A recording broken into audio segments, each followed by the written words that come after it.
Gracias. En primer lugar, voy a poner en antecedentes brevemente del trabajo parlamentario que llevó a esta moción. Esta moción céntrase principalmente en cuestiones de transparencia y de gestión administrativa de las listas de espera. Podrían faltar muchas otras cuestiones relativas a este tema,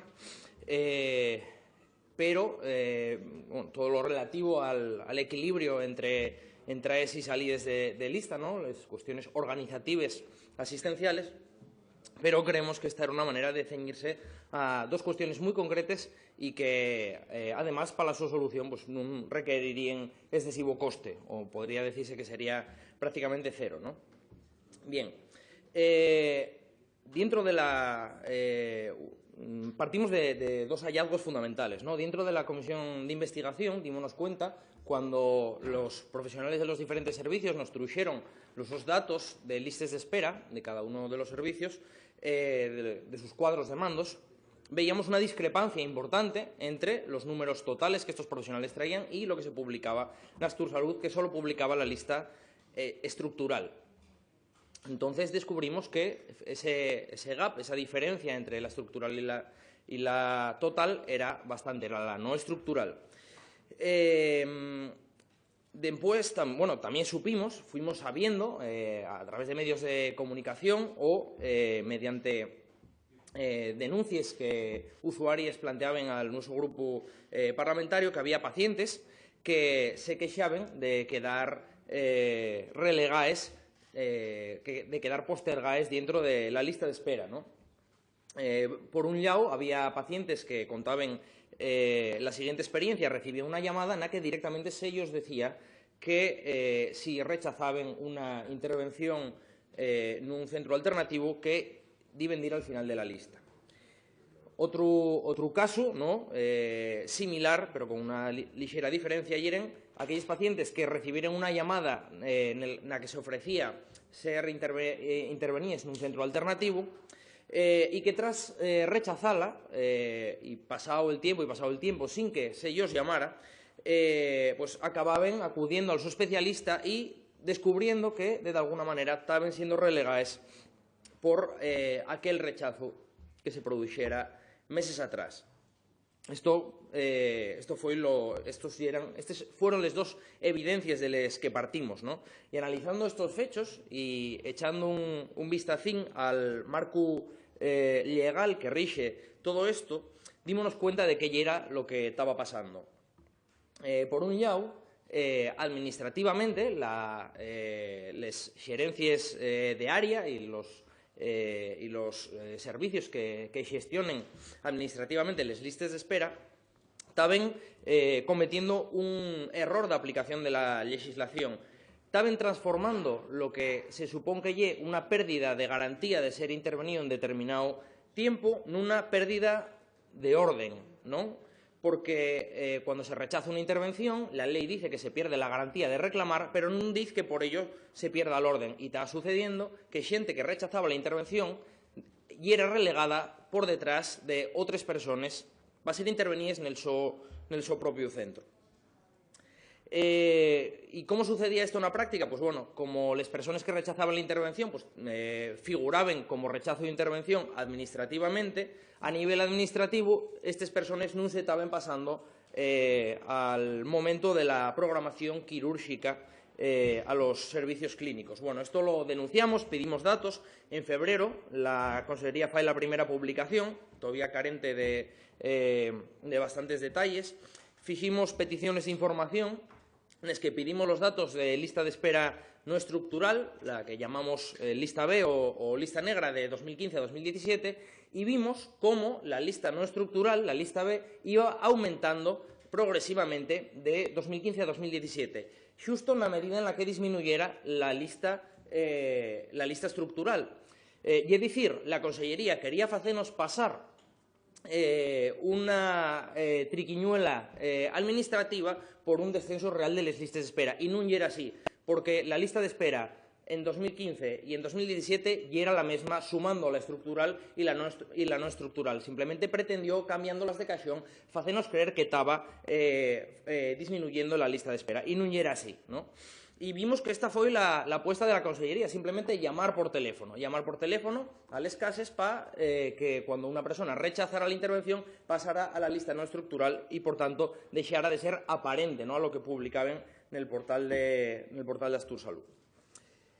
Pues bien, además, dado que la derivación a centros concertados ya era la única estrategia que plantearon para facer frente a les listes de espera, el utilizar de manera fraudulenta la lei falando a les usuaries de pérdida de orden en lugar de pérdida de garantía, con esto tenían una medida coercitiva que permitía emburrear a la xente a los centros concertados, ¿no? Pedimos que pararan de facer esto.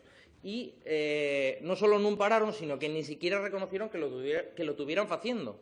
Ni siquiera reconocieron que estaban amenazando a la xente telefónicamente diciendo que deben perder el orden si rechazaban la derivación a un centro concertado. Pues bien, la proposición non de lei que planteamos lle precisamente para intentar revertir esta situación que dicimos lle fraudulenta en transparencia y fraudulenta en xestión de les listas de espera.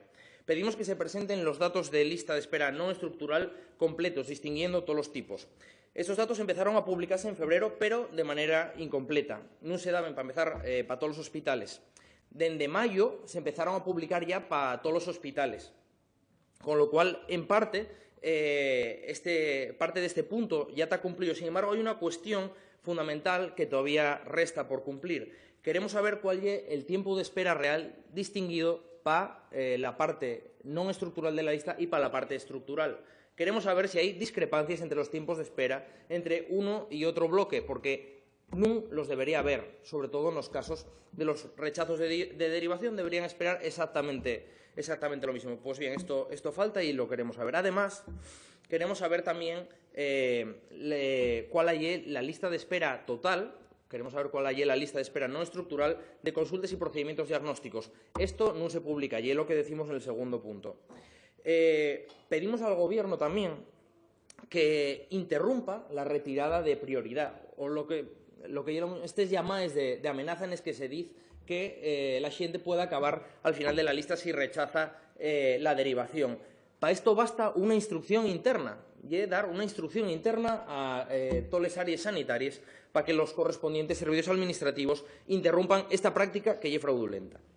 Después creemos que es necesario también un sistema de comunicación que deje constancia material tanto de la oferta como de la información que se da a la persona, como del rechazo o aceptación, porque ahora lo único que faen es una llamada de teléfono, de la que non queda absolutamente constancia, con lo cual creemos que es de una inseguridad jurídica absoluta. Y por último, pedimos una revisión sistemática de todos los casos que están marcados como rechazo de derivación, porque estos casos que están marcados como rechazo de derivación pues se estuvo relegando sistemáticamente a lo largo de mucho tiempo y hay que ver cuánto lleven esperado, porque igual hay que compensarlos y devolverlos al orden que ellos corresponde. Pues bien, pedimos transparencia y pedimos corregir errores de gestión administrativa. Son medidas que, como digo, cuesten prácticamente cero, que si bien no afecten directamente al equilibrio entre